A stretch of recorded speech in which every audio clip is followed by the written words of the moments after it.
Let me ask you a question. How much would you love to be able to see into the future of the financial markets? To be able to know with certainty what the price is going to do next? In fact, the most successful traders in the market seem to be able to do exactly that. They've developed an edge in the market, and that edge comes from pattern recognition. Learning that when this happens, this follows. And when you develop that recognition of a pattern, every time you see that pattern, you are now able to predict with some degree of certainty what's going to happen next. In today's episode, I'm going to teach an in-depth guide into the tool that I use in my own trading every single day to try to attempt to predict where the price is going to go. Now, I'm not trying to predict where the price is going to be a week from now or a month from now. I'm an active trader, so I'm just focusing on where the price is going to be in the next 5 minutes, the next 10 minutes, the next 15 minutes. But you know what? I've been able to do it with a pretty high degree of success. My edge is a combination of stock selection, trading very specific technical patterns using candlestick charts, and using this one tool that I'm going to share with you today. The tool is level 2. When you learn to read level 2, you are visualizing and reading the depth of the market. You can see all the buyers, you can see all the sellers, and you can interpret sentiment from all of those orders. So much so that you can begin to predict where the price is going to go next. Now, I'll tell you, there's no such thing as a strategy or a tool that's going to be right 100% of the time, and mine is no exception, and level 2 is no exception. But using this tool, I am doing right now about 68-70% accuracy. And in my small account challenge, today is day 4. In day 4, I have locked up another green day. I now have 5 trades under my belt, 4 winners, 1 loser, which gives me 80% accuracy. And so with 80% accuracy, right now, I'm pulling out all the stops because for this small account challenge, I can't afford to make any mistakes. I can't add more money into the account. And I have a goal of growing this account to $25,000. And while I'd love to grow it to $25,000 as quickly as possible, what's more important than speed is actually finishing this challenge and crossing that goal. And so for this challenge, I'm focusing on the area of my strategy where I have the highest degree of conviction. So I'm focusing on the absolute best A-quality stocks, the best setups, and using the best tools. So let's go ahead and get oriented here. On the screen, we've got 2 platforms. On the left, we've got Day Trade Dash, which is the software that I've developed that I use every single day for my trading. This is for charting, scans, breaking news. It also has my chat room and my live audio video broadcast for members at Warrior Trading. And then on the right here, we have Thinkorswim. Thinkorswim is the platform that I'm using for this current small account challenge. And Thinkorswim does have a level 2 window, as you can see right down here at the bottom. So this is the level 2 right here. So what I'm going to do is I'm actually going to grab a screenshot of this. Let's see, let me let that fade. All right, I'm gonna grab a screenshot and then we're gonna start annotating the screen grab. All right, so I'm gonna paste this here and let's zoom in on what we've got going on. All right, so I wanna zoom in on this here. I'll make this full screen. This is our level 2 window. So what's going on the level 2? What does all of this mean? This is a lot of data. You know what? I'll tell you, when I first started trading, I didn't know anything. I didn't even know level 2 existed. I knew nothing about it. I thought when a stock is trading at $12, it means it's trading at $12. I didn't understand even at that time quite exactly how it worked with a bid and an offer. But for those of you guys who perhaps know more about the market than I did when I was getting started, every stock does have a bid and an offer. A bid is what buyers are willing to pay, and the offer is what sellers are willing to receive. And they create the level 2. So this right here is level 2. And the current quote of this stock is 1466. All right, now what's interesting is 1466 is actually the last price that went through. That was the last price. But if we actually looked at the level 2, what we see is that this stock is showing 1465 by 1466 right here. So it has a 1 cent spread. There's only a 1 cent difference between 65 and 66. In the case of the bid right here, the bid is where buyers will post orders. If you want to buy a stock, you can buy by sitting on the bid. You could say, this is how much I'm willing to pay for this stock. I want to buy. Does anyone want to sell me shares? And if you sit on the bid, you have to wait for someone to come and sell you shares. The problem with sitting on the bid is that it requires patience. The way I trade, when I see a stock moving, do you think I sit on the bid and wait for someone to sell me shares? No way. I'll miss the whole move. When I see a stock moving, I'm going to buy from one of these sellers on the ask right here who is happily selling shares at $14.66. In fact, in this example right here, why even bother waiting to save an extra penny per share? Right? Do the math. You save 1 penny, 1 cent per share on 1,000 shares, it's $10. All right, you're going to save $10. On the other hand, you may miss the opportunity to take the trade at all. And if you were going to get in at $14.65, let's say your stop was $14.50, you're risking $150. Let's say your profit target is a squeeze up towards $15 a share. You want to make 40 cents. That's $400 of profit for $150 of risk. Who cares about the $10 of slippage between the bid and the ask? The difference between the bid and the ask is called the spread. And if you get in and you sit on the bid, you'll have no slippage. But if you buy at the ask, it's possible you'll get a little slippage. You get filled maybe at 66.5, like this order went through. So it's actually just a little bit above. So it's $15 higher than someone who's sitting patiently to buy at the bid. But I'm telling you, if you want to get in a stock that's moving, sitting on the bid, you're going to sit and wait and wait and wait. So what I look at when I first am getting ready to take a trade, level 2 is not the first thing that I pull up. My first order of business, and this is as per the strategy that I trade every single day, step 1 is to try to find a stock that's moving. So GLMD right now is up over 300%. This is a stock that I made the most money on in my main account. And I'll show you the trades that I took in the small account today. Well, it was just one single trade. It was not GLMD. I took a trade before GLMD started to make this big move, which really began kind of at the open. But nonetheless, each day, the first thing I do is I check my scanners to try to find a stock that's moving. That's step 1. If a stock is not moving, there's no point in pulling up the level 2. That is a tool that I use when I'm trying to decide if I'm going to actually execute the trade and that I'm watching once I'm in the trade to look for an exit indicator. But I'm not just going to pull up the level 2 if a stock is not already moving. So step 1, I find a stock that's moving, and I'm going to find that usually on my top gainers scanner right here, or on my small cap high of day momentum scanner right here, or on my running up scanner right here. These are the 3 scanners that I'm using the most.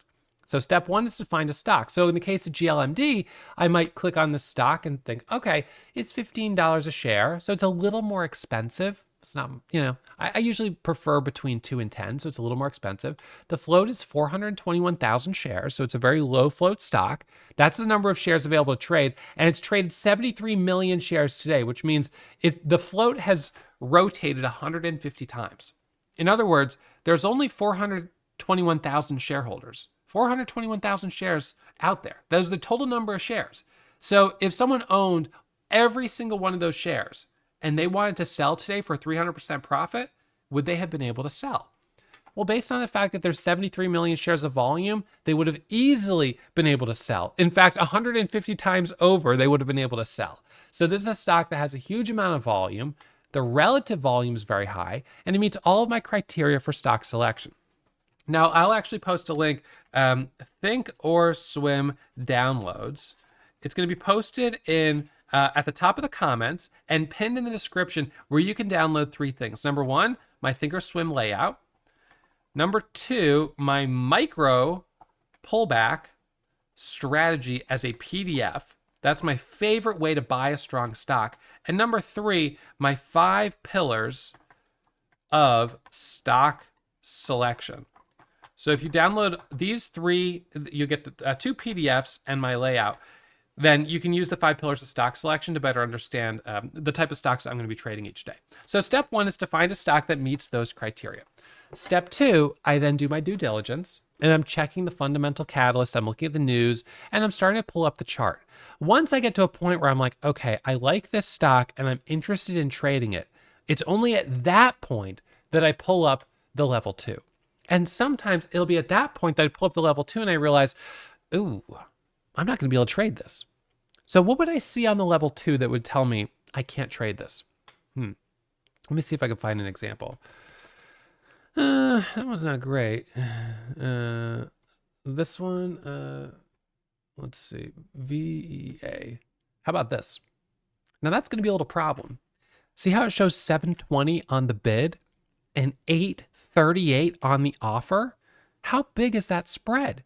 It's over $1 a share. That means if I bought this right here, right now, I would be down over $1 a share.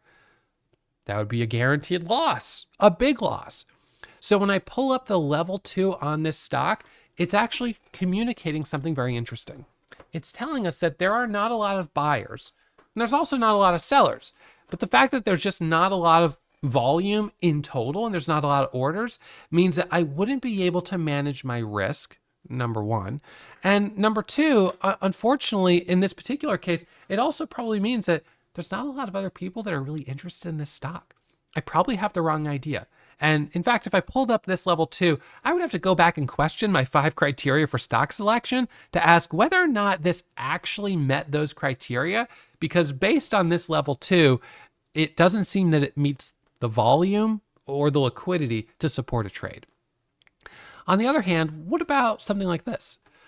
Ooh, now see, I don't like that either. And I don't like that for a different reason, which is kind of interesting. So we have two extremes. On the left, we have VEEA, and on the right, we have Bank of America.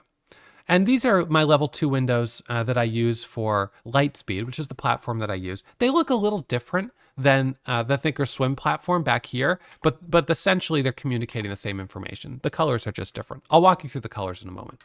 So the problem with Bank of America is that this is a stock that actually has sold 7.9 billion shares onto the open market. The float is humongous. And as a result, it is very thickly traded. What that means is that the stock is so congested with buyers and sellers that it doesn't really move that quickly. It's like a snail. It moves so slowly. It's impossible for this to go up 10% in one day. It'll almost never happen. So if it can't go up even 10% in one day, it doesn't seem that it would be worth trading. The only way to make money on something like that would be to use a tremendous amount of leverage. But using leverage carries a lot of risk. A lot of traders who trade Forex use a lot of leverage. You could do it, but it carries a lot of risk. What I would rather do is trade something that actually has the potential to go up 50 or 100% or more. More like GLMD. So I'll move these two level 2 windows down. These are two examples of a level 2 where I would pull it up and I'd be like, nope, I can't take the trade. So let's talk about what we're seeing in terms of data. So we've got the bid on the left, and this is showing us the buyers, and these are the prices: 1465, 1462, 1462, 61, 60, 60, 1391, 1386, 1381, and the price goes down as we move further away from the current price. Now, I don't know why Thinkorswim shows some of these in green and some of them in red, because ultimately these are all buyers who have placed orders, so they shouldn't be colored that way, but in any case, that's how they have it. Now, this column right here refers to the number of shares this person is trying to buy at that price. 28 shares, now that doesn't seem like a lot. Well, they abbreviate. They abbreviate by taking away 2 zeros. So 28 is 2800, 36 is 3600, 2 is 200, 1 is 100. And so most platforms are like that, including the platform that I'm using right here. 111, those are all 100 share orders. Bank of America, 1900, 700, 800, 700, 200, 300, 200, 2300, etc. So these are all a little abbreviation: 100, 200, etc. It's the same for every stock. So we've got our bid right here. These are our buyers. These are our sellers. So they meet at the middle. This is the highest price buyer, and this is the lowest price seller. But there's also people that are selling at higher prices: 67, 70, 71, 80, 1552, 1552, 1554. And sometimes you'll see that there's several orders at the same price. There may be multiple people all trying to sell at the same price. And then 1604, 1664, and then a bunch of people at 1689. So let me present this to you. What if, for instance, we have the level 2 here, and we'll draw a little level 2 out. We have the bid, and we've got the ask right here. And this is going to be our time and sales. So that's going to show us the quote of every order that goes through the market. All right, so we're going to separate it like this. So we're going to say, and we'll just use same colors. So we'll say this is 750, and this is a 3,000 share order. So it's going to show 30, right? Just like that. And we'll say this on this side here is 765, and this is a 5,000 share order. And now let's say we go down to 767, 770, and what if down here at 780, like this, we saw a 50,000 share order? What if we saw that? What would that tell us? Well, based on seeing that right there, we can now see into the future. We know that there's someone selling 50,000 shares at 780. That could be a fairly large order. Now, for most stocks, 50,000 shares is a fairly large order. If this stock happened to have 150 million shares of volume, maybe 50,000 shares isn't huge. But if it's got 1 million or 2 million shares of volume, a 50,000 share sell order is big. And that means this person right here is going to create a wall of resistance. While the price may be able to go from 765 to 67 to 70, and eventually maybe there'll be people that sell at 71, 2, 3, 4, 5, 6, 7, 8, 9. When we come up to 780, we've got a wall, and that's going to be resistance. Now, what sometimes we'll also notice is at 780, there'll be another seller. Maybe there's one for 25,000 shares. Maybe there's another one here for 30,000 shares. And now this only sends a stronger message. So imagine you bought this at 765 and you said, I'm going to hold this till it goes to 8. But you didn't see this. Well, now you're trading in a way blind. You're missing this data. Because the thing that's really interesting is that when you're looking at your chart, you'll be looking at your chart and your chart isn't giving you that signal. Your chart just looks clean. You've done your technical analysis. You've got your first candle making a new high. Everything looks great on the chart. But the stock doesn't work. And why is that? And it's because you haven't looked at this one tool closely enough. You haven't checked your level 2. Your level 2 shows big sellers up here. And that's what's causing the problem. Now, on the flip side, let's say we don't have those sellers. We don't have any sellers like that up in the 770s, 780s, whatever. It's just, there's another order at 85, and then there's an order at 98, and then there's, 810 and 825. Right? So the orders just keep going up and there's no issue. And what if down here at 740, we saw a 100,000 share buyer, right? We saw a huge buyer down here. What if there was another one at 740 for 50,000 shares, right? So now all of a sudden, what does that tell us? If you were thinking about shorting it, you might want to think again because the stock's probably not going to drop. If you were thinking about buying it at 750, what you would now know is that there is a tremendous amount of support right underneath your entry, only 10 cents below your entry. Now, what gets kind of interesting here is that in a sense, you could almost take this trade here where you'd say, I'm going to buy at 750 and I'm going to set my stop at 739. As long as these buyers stay here, I'm going to stay in. If they're staying in, I'm staying in. Now, your chart, when you pulled up your actual candlestick chart, let's just say, for instance, you pull up your chart and let's say it looks something like this. You've got a green candle here, a green candle here, another green candle. You've got a little red doji, a small red body candle, another little red doji, and then this is the green candle right here. And let's just say, for the sake of argument, that right down here, what's the low of that pullback? That would, of course, be our stop. Let's just say that's 740. Well, isn't that interesting? Right at 740, there's a huge buyer on the bid creating support. Now, it could be that right there is 750, and your huge buyer is just a couple cents lower at 740. And that would be interesting as well. Or what if it's a little different? What if the low down here is 735, but all of a sudden this big buyer came in right here at 740? Maybe what we would say is, I'm going to go ahead and get in at 750, which was the first candle to make a new high. That was my entry anyways, but I'm not going to hold till 735, the low of the pullback. I'm just going to use this big buyer on the level 2 to help establish that that is my stop point. And so this creates almost a second level of risk management, that by better understanding the depth of the market, you can see where there are big buyers that you could choose to sell to if you decide you don't want to keep holding, and where there are big sellers who might cause an issue if you're hoping that this stock is going to make a quick move up, right? Now, here's something that's really interesting. When we're looking at a stock in real time, let's say you want to buy shares. You have the two options. The option number one is that you sit here at 750 and you just wait for someone to come and sell you shares. Or maybe what you could do if you want to get a little fancy is you could put your order, let's see, what was the spread? 750 by 765. You've got a 15-cent spread here. You could put your order at 755 to buy 1,000 shares, right? You could cut the spread. You could go up a little bit and maybe someone will come and sell you shares and you'll get filled. But that doesn't always happen. And so if it doesn't happen, then you end up just sort of sitting there. Your order just sits there and you wait. But if you do the way I do and you say, you know what, I want to get in this. I'm going to buy 1,000 shares right now and I'm going to get in at 765. I'm buying from this person right here. Your order will go through what's called the time and sales. The time and sales reports every single order that is placed on a stock. And that order will be one of three colors. It'll be green if the transaction is initiated through a buyer. If a buyer presses the buy button and buys shares from a seller, it's a buy order that goes through in green. Remember, whenever there's a transaction, well, you just bought 1,000. This person had 5,000 shares. Now they've got 4,000 left because you just bought 1,000 of them. Now maybe someone else says, ooh, I see someone else bought 1,000 shares. I'm going to buy 1,000 shares too at 765. And now it goes to 3.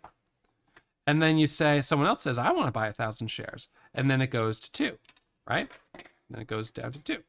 And then someone else says, you know what, I'm going to buy 2,000 shares. And actually, to be correct, the newest order would be at the top of the tape, but we'll just do it like this just because it's easy. So then 2,000 shares, and then all of a sudden that order's gone, and now the price moves up, boom, to 67, right? Now, if someone buys those shares, it goes up to 70. Someone buys those, they go up to 80. And of course, this all moves up. So you're seeing the very top is now 85. So 85 moves up, and now maybe you can see a little bit further down to 835, 845, 850, etc. So let me show you an example of what this looks like. Oh, and one other thing that I didn't mention, although it's not as important, is the exchange that the order is going through on. So what you could see right here, EX, this is the exchange, BATS, H, NASDAQ, ARCA, EDGX, OTC. That's the exchange that the order is being routed on. So that's not super helpful information, to be honest, but it's there, and so it's just included. All right, now let me show you an example here of level 2 and some price action. And you can actually watch these sellers that get bought up. So to get you oriented here, this is my Lightspeed trading platform, which is a little bit different from Thinkorswim. Oops, let me just resume this, pause it. Thinkorswim, what I like about the level 2 on Lightspeed is that you can change the colors of it. So you see how green, there's only one row in green. Now there's 2, back to 1, back to 2, 2 rows in green, 1 row in green, 2 rows. The reason it's changing is because green is the number of orders that are the best. So if we go to Bank of America, we've got, 2, 4, 6, 8, 9, or whatever orders that are all sitting at that best price. You go to another stock, it's a bunch of orders that are all at that best price series, is what I meant. Bunch of orders all at the same price, okay? So I like having it colored that way because it's easier for me to see how many buyers are at one tier. See right there, you've got a 13,000 share buyer at 23. Now, what's also interesting about that is it's very common to see big buyers near areas of psychological support, such as half dollars and whole dollars. That's very common. So in the case of Thinkorswim, Thinkorswim doesn't let you color this, so it's a gradient. You see how it's sort of a gradient? It's just 65, 62, 61. It just goes from sort of lighter blue to darker blue. It's just a gradient. So the problem is this area right here where you've got 4 orders stacked at the same price, or this area here where you've got 2 orders at the same price, it's easy to miss that. But I think it's important. When I see that there's multiple orders at the same price, I get curious about why. Why is there this clear support or resistance at that price? So with Lightspeed, you can actually go in and you can color your tiers so you can see clearly what's there. Now, we're going to get oriented here. We're looking at this stock right down here. The symbol ticker is MARK. And this is a recording from a while ago, but it's a great example. On the ask, how many shares do we see? 15,000. And how many sellers are there? 1, 2, 3, 4, 5, 6, maybe 7? All right, so I'm gonna press play. And now what you're seeing here is this is the time in sales showing all of the orders that are going through. And a lot of them are in green. And as people are buying, the seller gets smaller. So 15, 12, 5, and then it goes up to 46, 246. And now it's 247, and there's a 13,000 share seller. 13, and then it goes to 7, 6, 5, 4, 3, 2, 1. Now just 700 shares left, and it goes to 48. And now it goes to 49. And at 49, there was a seller, got bought up. Now we're going up to 50. Right here, we have actually over 100,000 shares on the ask. We've got 52,000 shares at 50 right there. We've got another 41,000, another 13,000. So those are a lot of sellers sitting on the ask, and they're getting bought up. Look at how fast that got bought up. It goes to 50. Now it goes up to 55. And on that trade, I took a quick profit. It goes up to 56, 57. And you can see how the buyers are getting bought up. And then, of course, it had that little flush, and there was a burst of red on the tape. It dips down, and then it bounces back up. It comes back up to 54, 55. There's a seller at 55. See, 20,000 shares, 22 on the ask. The biggest seller is at the top, and then 15,000 is the next biggest, and then 5,000 is the one below that. So when I look at a stock like this, I would tell you that this looks pretty thickly traded. You've got some big sellers out on it. You know, it's up 40% on the day, but gosh, it's obviously thickly traded. It's not, you know, these big sellers are causing a bit of an issue. If you didn't have all those sellers, think about where this would have been. Probably at 275 or higher. So there it is, 19,000 on the ask, and then it's 18, and then 16, 15, and then all of a sudden, 13, boom, it goes to 57, 58, now 59, now 60, and this is where you're getting that surge of momentum up to 61, 62. This is that burst of volume coming in. So if we go back there, you'll see that I actually took a trade right in that area. So what was I doing? Was I looking at the chart, or was I looking at the level 2? Now, of course, I first had to do my due diligence and decide that this is a stock that met my 5 criteria for being worth trading. So make sure you download the Thinkorswim special downloads for the small account challenge so you can learn about my 5 criteria for stock selection. And then I pull up the chart. And then at that point, my eye is really focused right in here. This is what I'm looking at. And I'm looking at that big seller. And I'm glancing at the bid. And I'm noticing there's only a 1 cent spread. So we've got a very tight spread between the bid and the offer. And I'm thinking that if this thing breaks 55, it might go. So I end up putting my mouse on the buy button right here.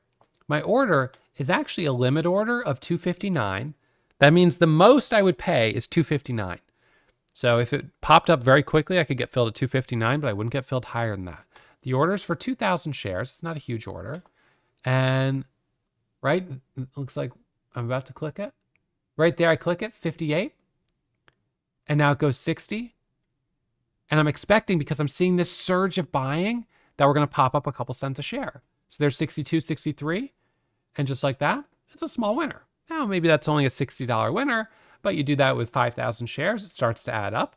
And of course, the more you trade, the more of those winners you can add up. One of the things that's really nice about the strategy that I trade is that I see dozens of opportunities every single day. So usually I stop trading not because I run out of opportunities, but because I'm happy with how much money I've made. Now, in this Thinkorswim Small Account Challenge, I can only take 1 trade per day before I run out of cash. So that is my biggest limitation, is running out of buying power. And I did run out of buying power today. All right, now let's look at another example of a live trading archive here. So this one's kind of interesting. So on this one here, there's a hidden seller at $10.29. So this stock here is halted. It's been halted on a circuit breaker. It got halted because the stock squeezed up more than 10% in less than 5 minutes. That can cause a stock halt. So the stock is halted, and it's showing a resumption right now of 10.29, as we can see right here. So we're watching the resumption on this. And as it resumes, and I see buyers coming in right there. I see those buyers coming in, and I'm thinking, all right, if we break 10.29, we're going to continue the squeeze. We halted up. Now we're resuming. I'm looking for continuation. We dip down just for a second. We come back up. I add for the break of 29. Right there at 29, I'm in. And now I'm realizing 29, it's getting a little stubborn there. See how it keeps hitting 29 to the penny? Gosh darn it. This thing, 29, you son of a gun. It does not want to break 29. Isn't that funny? 29 has become resistance. You can see it right here on the level 2. Can you see it on the chart? Sort of. It's a double top. You can't see it as well on the chart. It's funny because the chart communicates a lot, but there's some things that it kind of misses. And you can't quite see that on the chart, but you can see it on the level 2. So now it pulls back down again to 10. And we're going to dip down. And what I'm going to end up doing is I'm going to end up buying the dip. And I'm going to add for the break of 29. And I want you to watch what happens when we break 29. I would say 29 right now is a level of resistance. And what typically happens when resistance breaks? Well, usually we see a pretty big move. So right now we're dipping down and I'm still holding. The stock's up 57% on the day. It meets my criteria for being the right type of stock to trade. And watch as it squeezes back up here. I add down there at $10. Now watch this. We come up to 10.19. Oh my goodness. Do you see how much I'm up right now? I'm up $9,316.59. Like that. How was I able to predict that that was going to happen? Now, of course, I didn't know with 100% certainty. There was always the risk that it could have kept going down and I would have had to take my max loss. But I could tell that there was a little wall at 10.29. And I knew that once it broke, we would probably see a big squeeze because that's the pattern that I've become familiar with. Once they break, you get that big push. If I wait for it to break, I'll miss it. So I have to get in a little early. I'm in a little early. And now all of a sudden, in seconds, I'm up over $10,000. What a phenomenal trade. Let's back that up one more time so you can see it again. So I add at 10. It comes back up here. It breaks 10.19. Watch, I'm going to pause it really quickly. 10.25. And immediately, in an instant, it goes straight to 10.70 to 10.79 by 10.95. It goes up to 11, over $11 a share. I take half off the table. I pay myself $4,500. I take a little more off the table. Incredible. I mean, it just doesn't get a lot cleaner than that. That was a beautiful trade. Now, let me show you another one. This is an example of a big seller. All right, so I'm going to put this one on the screen share for you to see. So here we've got, it looks like a seller perhaps holding up the party. All right, so on this stock right here, SFUN, oh, there we go. So SFUN, we're looking at this stock right here. And this is the chart. The stock is squeezed from 515 up to 550. It's pulling back right now. We're looking for a possible break through 550, a break over the $0.50. So as we're watching it here, we're looking for this to squeeze through 550. So let's see what ends up happening. Watch as we come up to 550. Right there at 549. Do you see that seller? 53,000 shares. That's a wall. There's a huge wall there. Now, for some reason, I don't know why this is sorted not with the biggest order on the top. But anyways, that big seller is a problem. That's a wall.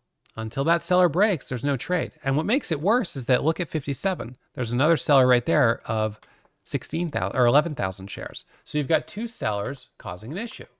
So we don't like to see that. Here's another example I'll show you. So every single day while I'm trading, I'm looking at the level 2.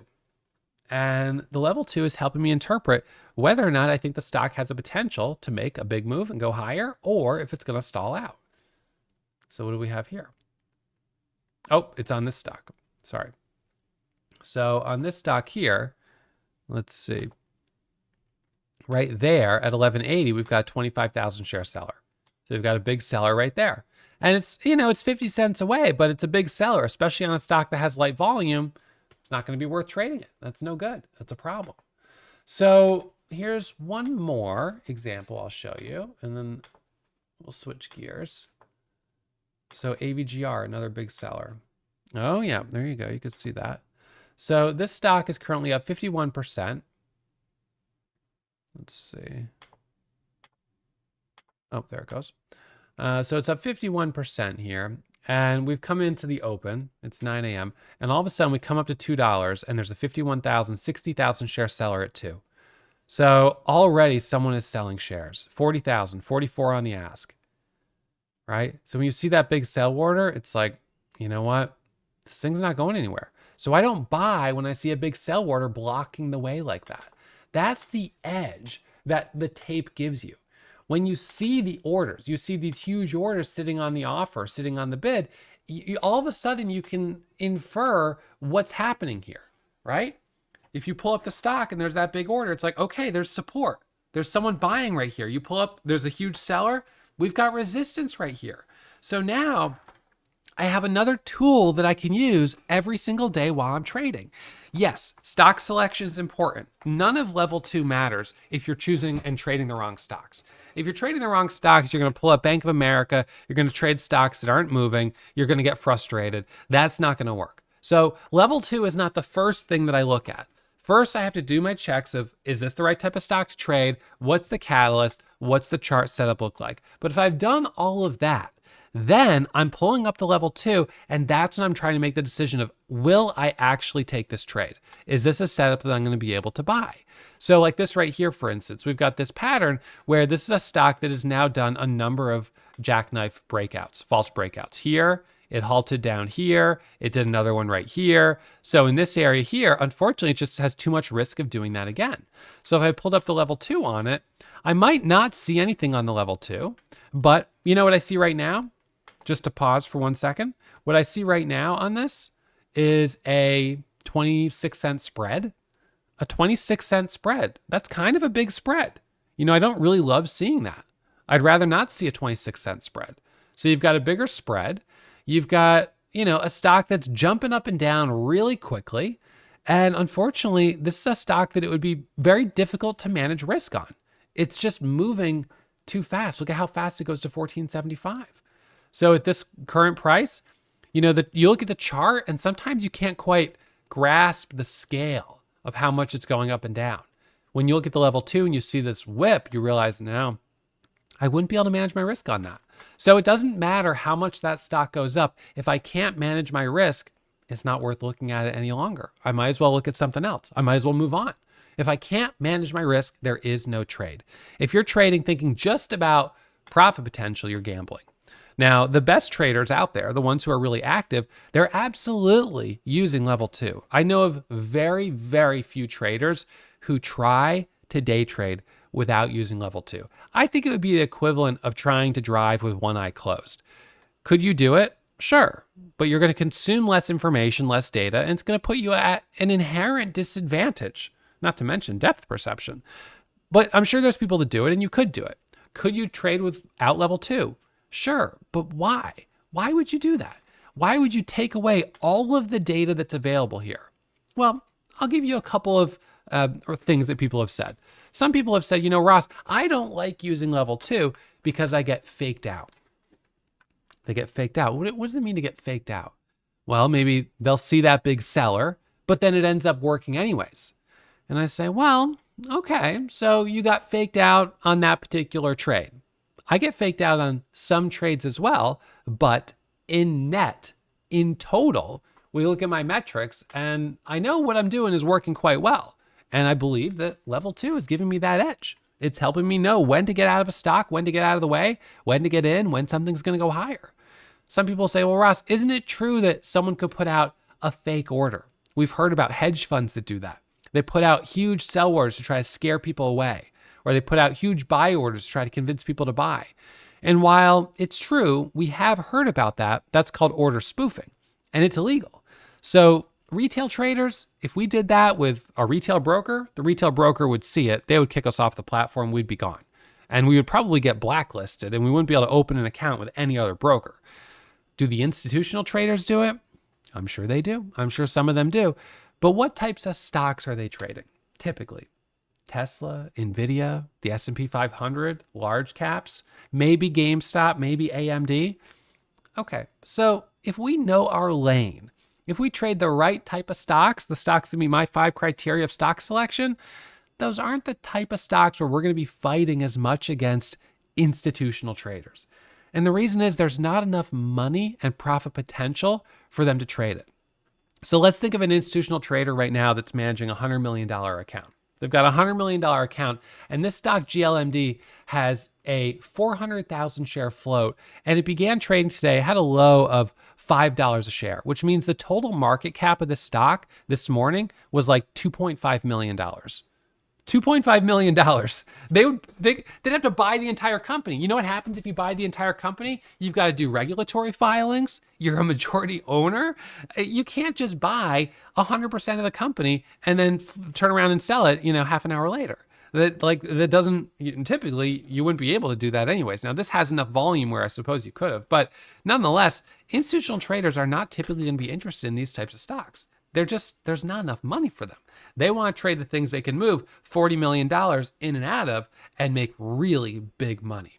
So I think the good news there is that we trade, and we, liberally speaking, we as retail traders who are profitable and who are smarter are trading generally small cap stocks that are moving because they've got a catalyst. But these are small cap stocks that are not dominated by high frequency trading algorithms. They're not dominated by institutional traders.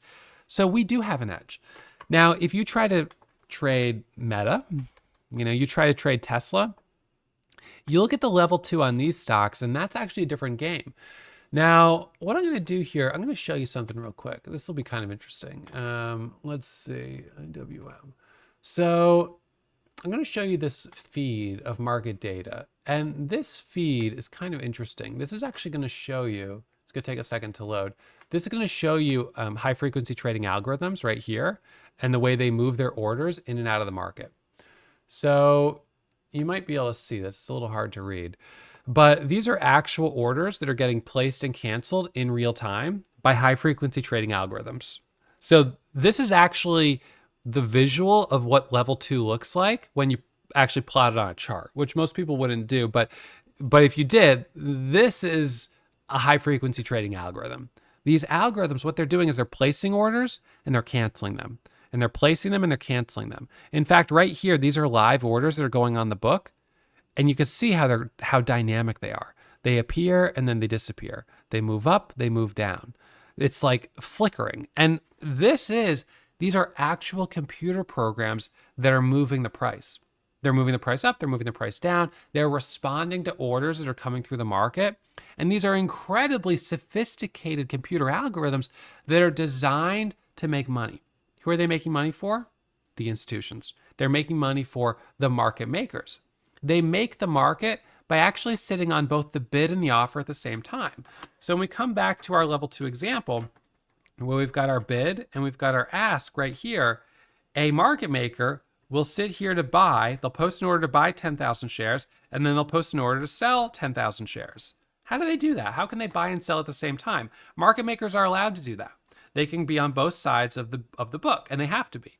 So they buy and they sell. The way this works is you come along and you say, oh, I can't wait to sell this stock. Oh, this person wants to buy, I'll sell to them. So you sell them 10,000 shares. So now they own 10,000 shares, but they're also sitting right here. So then someone comes along and says, oh, I want to buy 10,000 shares. So then they buy them. So they cancel out each other's orders, basically. When someone buys, they sell. When someone sells, they buy. And so how do they make money? They make money through the spread right here. So rather than having a 1 cent spread, a market maker would prefer to have a 5 cent spread or a 10 cent spread. So it would be, 200 by, let's say, 225, $200.25. So a 25 cent spread there. So now on a 10,000 share order, they're making $2,500 across the spread. They do that 10 times in a day and they're up 25 grand, right? And that's the idea of a market maker. They buy and sell, they buy and sell. And they create liquidity because anytime someone wants to get in, they are right there ready to sell. And anytime someone wants to get out, they are right there ready to buy. And so they arbitrage, they just profit from the short period of time between you buying and someone else coming along and selling and so on and so forth. But they utilize these incredibly sophisticated algorithms to make the market. So they adjust their prices of their orders based on market data. So if they see a flow of buyers come in, You know what they're going to do with that sell order? That sell order for 10,000 shares? What they could do is they could cancel it real quick and change it to 2,000 shares in an instant. They can do that. The second they see that big buy order come through on the time and sales, they can cancel their order before you even execute to buy their shares, and they move their order up 3 cents. Maybe you buy a few cents higher. And some people criticize this because it's almost like they're able to jump in front of orders and then take money out of your pocket because you place the order and now they're saying, oh, I'll give you shares, but since I know you want them, I'm going to make you pay a little more. But regulators have said that they don't have a fiduciary obligation to you because you're just another trader. So they're allowed to take money out of your pocket. So when we see this type of price action, this is what large caps look like. This is what indices look like. Now you switch to something like GLMD. Let's switch back to that one. So GLMD, this one's going to be very different.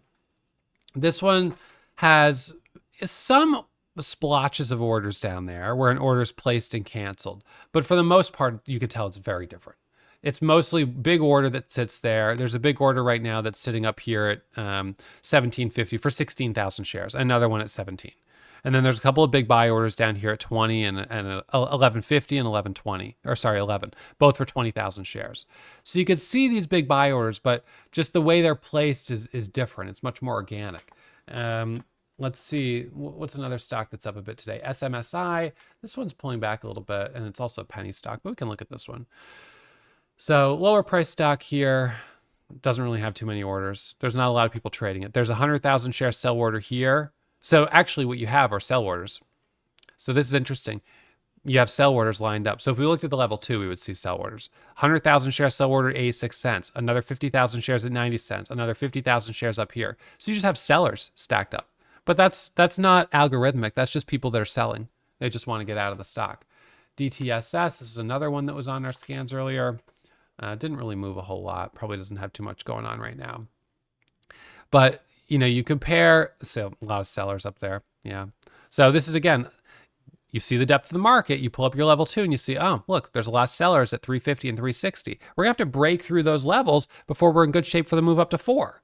So now let me show you my trade from today. So I'm gonna move this out of the way. So today was day 4 of my small account challenge here with Thinkorswim. And if I pull up my, let's see, my platform, you'll see the one trade I took was on ALLR. So I made $277 today. I bought 2,500 shares and I sold 2,500 shares. So one entry, one exit, made about 12 cents a share, 11 cents a share. Not bad. That's a decent little winner. It's actually a smaller green day relative to my other green days I've had so far. So if we look at the challenge, this is day 4. Day 1 was 398. Day 2 was 526. Day 3 was 518. Day 4 here, $277. Okay. Metrics so far on the challenge, I've got 80% accuracy, which is good. Average winners, 468. Average loser, 154. Only one loser. So 4 winners, 1 loser. And $1,700 of total profit. Goal is to grow the account to 25,000. So on ALLR, this one popped up a little bit earlier. At the time, GLMD was not in play. So I wasn't interested in GLMD, but all of a sudden, ALLR pops up right here. It squeezes up. And so the first thing I did, it pops up and I said, I know this stock, it's a 1.2 million share float. I was already watching it because it was already up quite a lot on the day. In fact, if we look at it from the previous day, this stock met our stock criteria just based on the fact that it was at 350 and was up now at 450. So 30% on the day, nice percentage change, low float. And so as it pops up, I said, I have to buy the first pullback. That's my micro pullback setup, which you guys can download. It's pinned at the top of the comments. So I got in right here, right there at just over 450, just over 450, 455. So we squeeze up, I let it pull back, and I press the buy button right there. It squeezes up here to 460, 465, 470, 480. It tops up there at 480, which is almost a 25-cent move from the entry. Not bad. It dips down here. Then it pushes higher up to 490, comes up just under 5, can't quite break 5, and it pulls back. I end up locking up 11 cents per share average total profit for $277. Now, what gave me the conviction to take this trade, first I pull up the chart and I see this setup forming right here. Then I pull up the level 2. And when I pull up the level 2, I'm looking for buyers. And when I see other orders going through green on the tape, that's when I'm thinking to myself, all right, this stock is moving. Other traders are jumping in right now. That's exactly what I want to see. That tells me other people like the stock, and that indicates momentum. Now, if I pulled up the level 2 and all I saw were sellers, or I saw a huge sell order on the ask, would I have taken the trade? Absolutely not. Level 2 is that final step. You've got to do step 1 to find the stock to trade. Step 2 is looking at your chart. Step 3, pull up level 2 and execute the trade. If the level 2 doesn't check out, you don't take the trade. If there's a big seller there, if there's a lot of sell orders going through on the tape, a lot of red orders, there's no entry. There's no setup. Well, it's not that there's no setup. There might be a technical setup, but the trade is invalidated based on the level 2, based on the depth of the market. So in that case, I wouldn't take the trade. But in this case, it pops up, and although it dips for a second, immediately another round of buyers came in and it starts surging higher. So the second it started squeezing higher, as soon as I see that green on the tape, boom, I'm jumping in. That's what I'm looking for. So my eye is looking at the ask right here, and I'm looking at this right here for green. So GLMD is, of course, moving more actively now. This is up 350%. So right now you're seeing white. Those are orders going through the spread. You're seeing, and red. A little small burst of green, but this is not convincingly green right here. Now, and there's a 14,000 share seller. 13, 12 on the ask, 11, 9, 8. So it's starting to get bought up. 7, 6, and it breaks. And it pops up 10 cents a share. Now, if this was also lining up with a technical entry, there might have been a trade right there, right? Now, I don't take a trade based just on level 2, and I don't take a trade based just on the chart. It has to be a combination of both, right? The level 2 supports the chart pattern supports the level 2. So in a sense, it's kind of like when we talk about multi-time frame alignment, where we like to see the 1 minute and the 5 minute are both giving a positive signal. It's sort of similar here with this, where we want to see that technical setup, but we also need to see that the level 2 supports it. So right here, you're coming up to 1830. And as we come up to 1830, you can see that red order. That says LULD, which is limit up, limit down. What that means is that this is the circuit breaker price. The price cannot go higher than this within a 5-minute period. It cannot go up more than 10% in 5 minutes. So it's pinned at that price. It can't go higher. Now, what could happen is the price moves up, and it did. It just moved up to 1861. And just in an instant, look at how much that dropped. All the way down to 1760, right? So this is where things can get a little crazy when you're trading something that's volatile. And something that I've learned, gosh, so that was that candle right there, that drop that we just saw. Something that I've learned is that, and there's this expression, there's a couple more false breakout candles here and here. There's an expression that nobody asks where a taxi goes after they get out. But when you get out of a stock, you can't stop thinking about where it went. So as the stock goes higher and higher, I traded it earlier and made some money on it, and it's gone higher. And I'm thinking, oh gosh, I coulda, shoulda, woulda, held it, gotten back in, da-da-da-da. But then you look at this and you see, well, but what if I'd gotten in right there? Boom. Instant loss. What if I'd taken that trade? Instant loss. What if I'd taken that trade? Instant loss. I try to remind myself that once a stock has proven itself untrustworthy through either the technical price action here or through the price action that you're seeing on the level 2, then unfortunately at that point, you simply can't take any more trades on it because you're asking for trouble. This right now is halted up. So it's going to be halted for a period of 5 minutes. It's showing 1882 halt time, halt price. Now it's showing an $18 resumption, 1835. So this could resume at 17. It could resume at 19. We don't know. Unfortunately, with a stock that's this volatile, you're subjecting yourself to a lot of risk. And this is, at the end of the day, the goal of a trader. Minimize your risk. Try to make profit while minimizing risk. So GLMD today for me in the small account challenge, unfortunately, it was too expensive, even from the beginning of the day.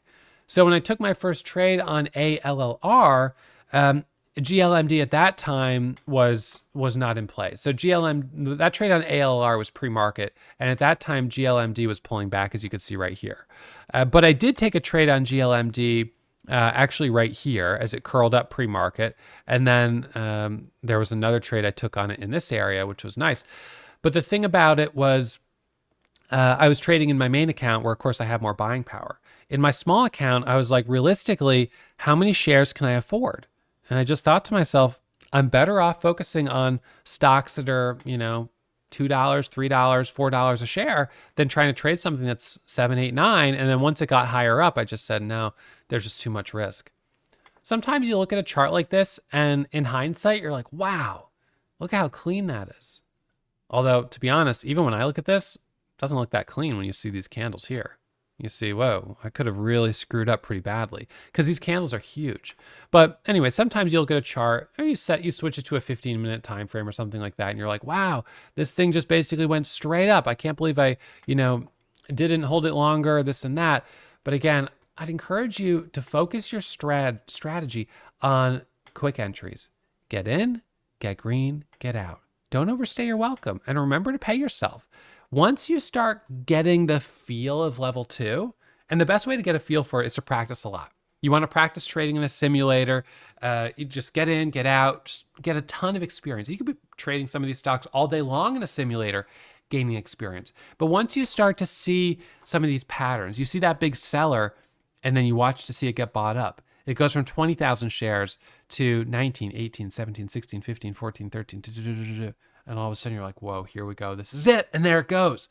And now it's like things are really connecting. And that's when it gets so exciting. So I really hope that this in-depth guide has been helpful for you. If it has, I hope you hit that thumbs up. I hope you are subscribed to the channel for more episodes about trading strategy just like this, and so you can stay tuned to see how I progress with this small account challenge with Thinkorswim. Today's day 4. Account's up $277. I'm making profit. Still a ways away from $25,000, but that's the goal. I can't wait to get there. But I have to focus on A-quality setups and using every tool that I have to reduce my likelihood of risk and loss and increase my odds of success. So again, thank you guys for tuning in. I hope you download the small account challenge collection that I have. You've got the micro pullback PDF, the stock selection PDF, and my Thinkorswim layout. So check those out, and I'll see you for the next episode here real soon. And I'll remind you, as always, that trading is risky. My results aren't typical, so manage your risk, take it slow, and I'll see you back here for the next upload real soon.